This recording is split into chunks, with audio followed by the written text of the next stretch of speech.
The Cleveland Browns just made one of the most controversial decisions in recent NFL history, and nobody saw it coming this way.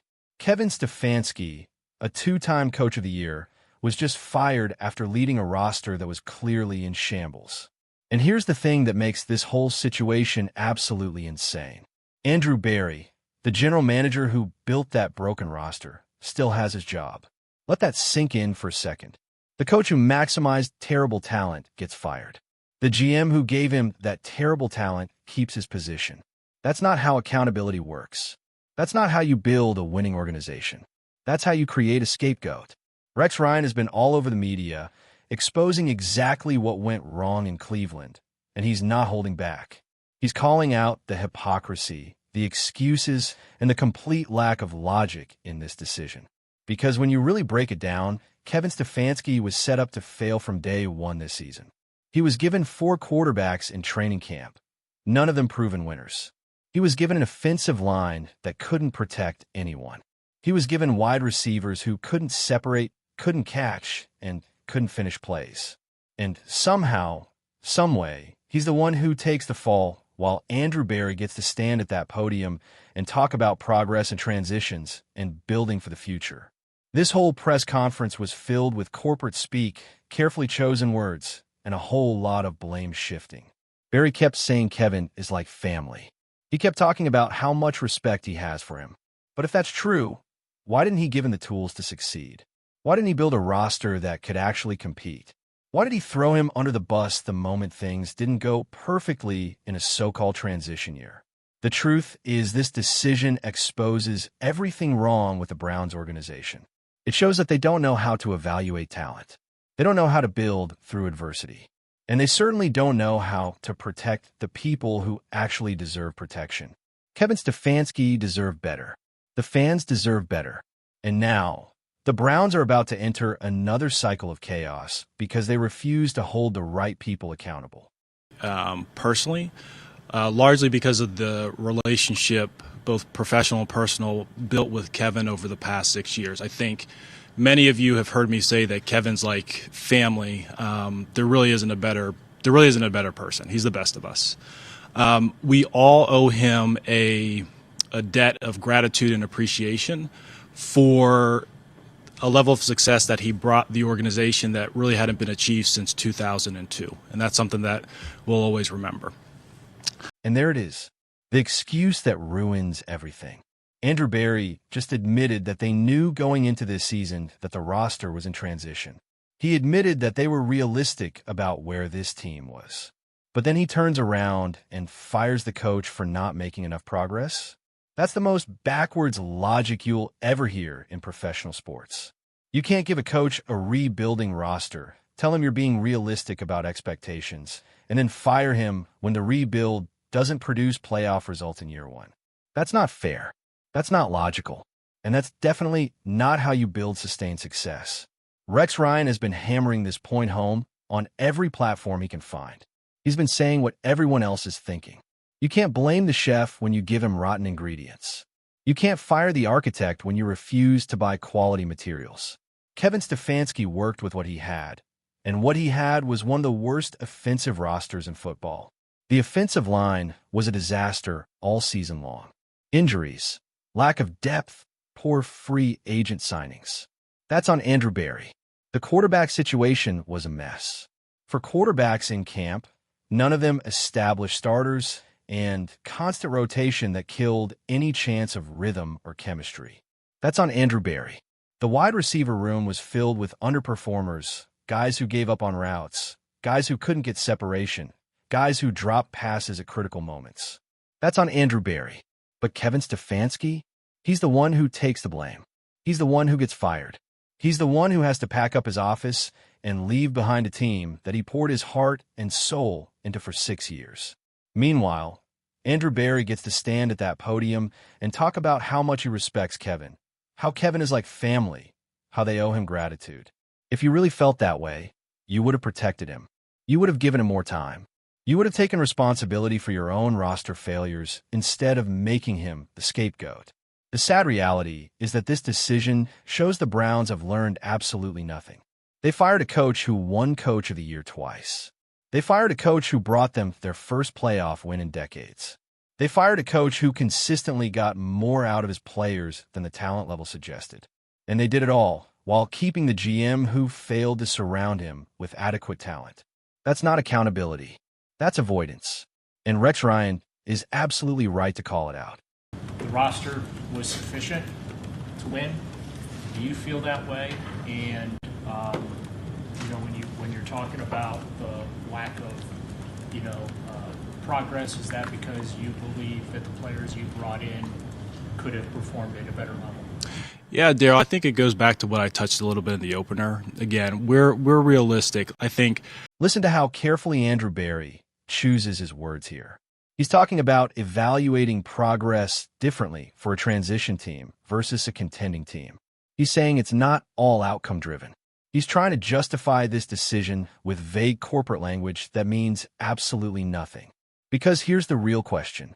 If you're evaluating progress independent of outcomes, what exactly did Kevin Stefanski fail at? What were these controllable areas where he didn't show enough progress? Let's break this down piece by piece. Game strategy? Kevin Stefanski has always been one of the most prepared coaches in the league. His game plans are detailed, well-researched, and tailored to his opponent. Player development? Look at what he did with Nick Chubb, turning him into one of the best running backs in football. Look at how he developed Myles Garrett into a Defensive Player of the Year. Look at how he got production out of backup quarterbacks and practice squad players throughout his tenure. In-game decision-making?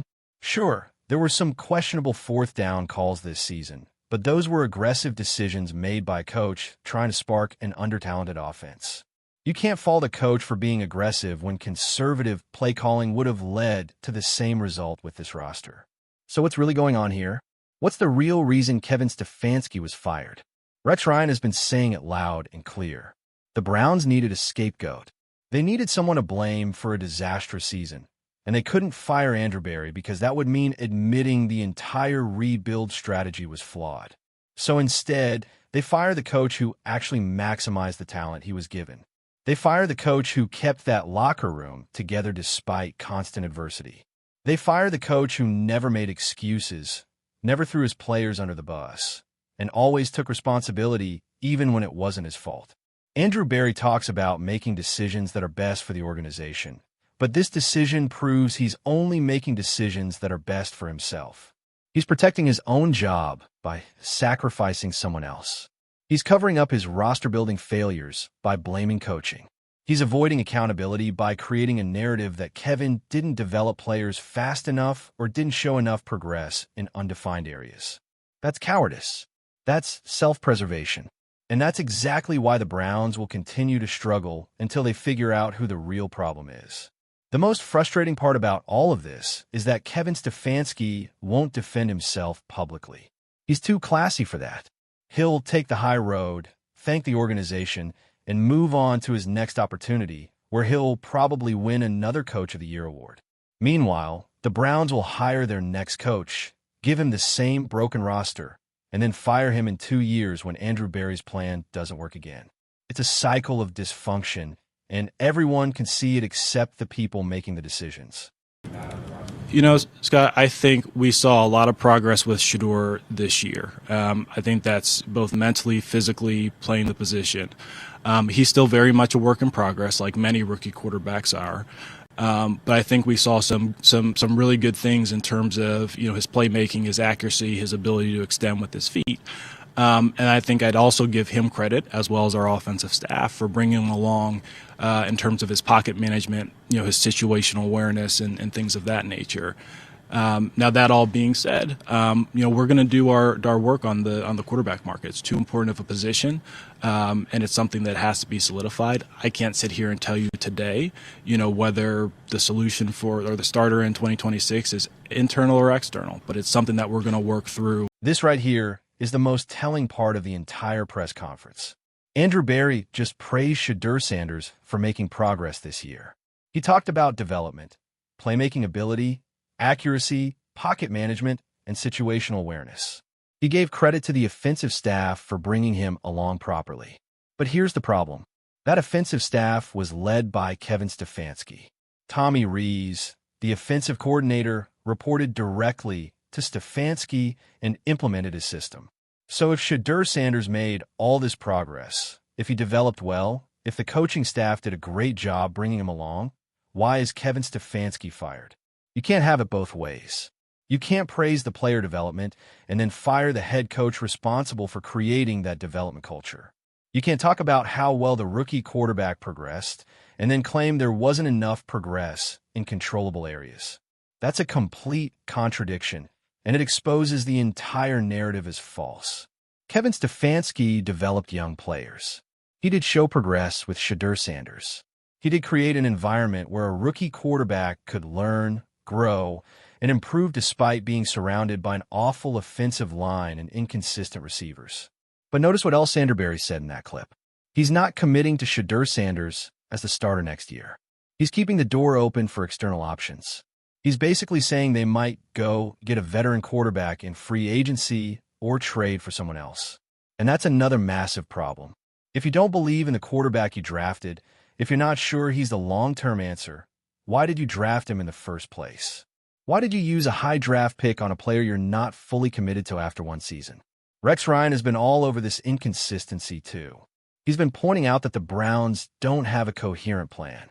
They draft a quarterback but won't commit to him. They fire their coach but praise the development he oversaw. They talk about transition and rebuilding but then don't give anyone time to actually rebuild. It's organizational chaos disguised as calculated decision-making. And the worst part is, the new head coach is walking into the exact same mess. He's going to inherit a quarterback situation that's uncertain, an offensive line that's still weak, and a front office that clearly doesn't know what it wants. Kevin Stefanski developed Shedeur Sanders as well as anyone could have given the circumstances. He protected him from getting destroyed behind that offensive line. He simplified the offense to match his capabilities. He gradually increased the complexity as Shedeur showed he could handle it. That's good coaching. That's smart development. That's exactly what you want from a head coach with a rookie quarterback. But instead of recognizing that and building on it, the Browns decided to start over with someone new. Someone who will have to learn Shedeur's strengths and weaknesses from scratch. Someone who might want to bring in a different quarterback entirely. It's madness. And it's completely avoidable if Berry had just taken responsibility for his own failures instead of blaming everyone else. Back on the notion of dysfunction within the organization, and he takes exception to that. I think when the outside looking in, when there's a split where you remain, Kevin is let go, it almost gives off this sense that maybe there was a divide between you two. So I guess what can you say about your relationship with Kevin all the way until the end, up until yesterday? So Kevin's I've said this 1,000 times, Kevin's like family.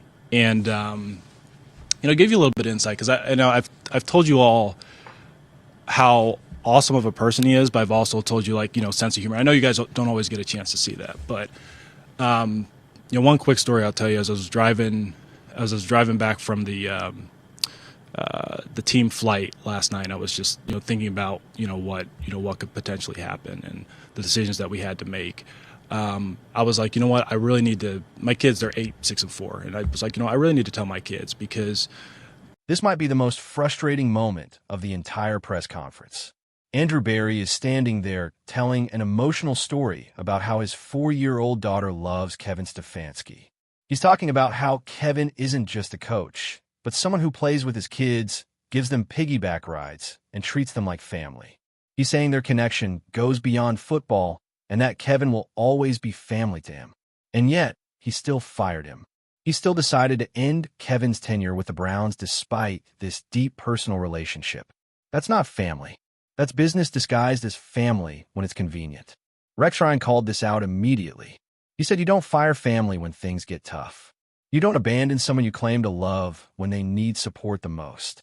If Kevin Stefanski really was like family to Berry, he would have fought harder to protect him. He would have taken more responsibility publicly for the roster failures. He would have given him another year with an improved roster to prove what he could do with better talent. But instead, he made the easy decision. He took the path that protects his own job at the expense of someone he claims to care about. And here's the thing that makes it even worse. Kevin Stefanski is a genuinely good person. Everyone in that building loves him. The players respect him. The coaches admire him. The staff appreciates how he treats everyone with dignity and kindness. Andrew Berry's daughter asking if Kevin will still play with him shows exactly what kind of man he is. He's someone who takes time for other people's children. He's someone who builds real relationships beyond football. He's someone who makes everyone around him better. And that's the person the Browns decided they didn't want anymore. The Browns organization should be embarrassed. They fired one of the best human beings in coaching because they needed a scapegoat for their own failures. They ended the tenure of a two-time Coach of the Year because Andrew Berry couldn't admit that his roster construction was the real problem. They destroyed a family-like relationship because accountability apparently only flows downward in that organization. Kevin Stefanski will land on his feet. Some smart team will hire him, give him actual talent to work with, and he'll win again. Meanwhile, the Browns will continue their cycle of dysfunction, and everyone will wonder why they can't figure it out. The answer is simple. You can't build sustained success when you refuse to hold the right people accountable. So let's bring this all together and talk about what this really means for the Cleveland Browns moving forward. They just fired a two-time Coach of the Year after giving him one of the worst rosters in football and expecting him to compete. They kept the general manager who built that roster, gave him job security, and allowed him to control the narrative about why this season failed. They praised the development of their rookie quarterback while firing the coach responsible for that development. And they did it all while talking about family, respect, and gratitude. It's one of the most hypocritical organizational decisions in recent memory, and Rex Ryan has been absolutely right to expose every single layer of it. The reality is that Kevin Stefanski was never going to succeed this year with the talent Andrew Berry gave him. The offensive line couldn't protect anyone. The wide receivers couldn't get open or catch consistently. The quarterback situation was a revolving door of inexperience and uncertainty. The running game was limited because of poor blocking. And yet, Kevin still managed to keep that team competitive in several games. He still developed young players. He still maintained a professional locker room culture. He still called creative plays that maximized the limited talent he had. That's good coaching, not bad coaching. But Andrew Berry needed a scapegoat, and Kevin Stefanski was the easy target. Firing the GM would mean admitting the entire rebuild plan was flawed. It would mean acknowledging that the roster construction was a failure. It would mean taking real accountability for the disaster that this season became. So instead, Berry fired the coach, praised him as family, told emotional stories about his daughter, and then moved on to finding the next person to blame when this plan inevitably fails again. The next head coach walking into Cleveland needs to understand exactly what he's getting into. He's inheriting a broken roster with major holes on offense. He's inheriting a quarterback situation that isn't resolved. He's inheriting a front office that will not take accountability when things go wrong.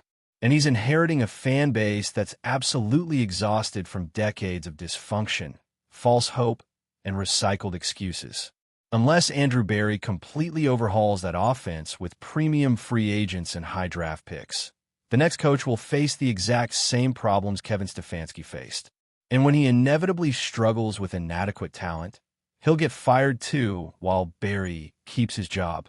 Rex Ryan has been the voice of reason throughout this entire situation. He's called out the hypocrisy, exposed the flawed logic, and defended a coach who deserved so much better from an organization that claimed he was family. Kevin Stefanski will be fine. He'll get hired quickly because smart organizations recognize elite coaching when they see it. But the Browns? They're going to keep spinning their wheels, blaming the wrong people, and wondering why success never comes. And it's all because they refuse to hold Andrew Berry accountable for the roster failures that actually caused this disaster. So what do you think? Was firing Kevin Stefanski the right move? Or is this just another example of the Browns scapegoating the wrong person? Do you believe Andrew Berry should have been the one fired instead? And what head coach would even want to walk into this mess knowing how quickly the organization gives up on people? Drop your thoughts in the comments below. If you think this breakdown exposed the truth about what really happened in Cleveland, smash that like button and subscribe for more in-depth analysis. The Browns just made one of the most questionable decisions in recent NFL history, and we're going to keep following this story as it develops. Until next time, stay locked in, and don't let anyone feed you corporate excuses when the truth is right in front of you.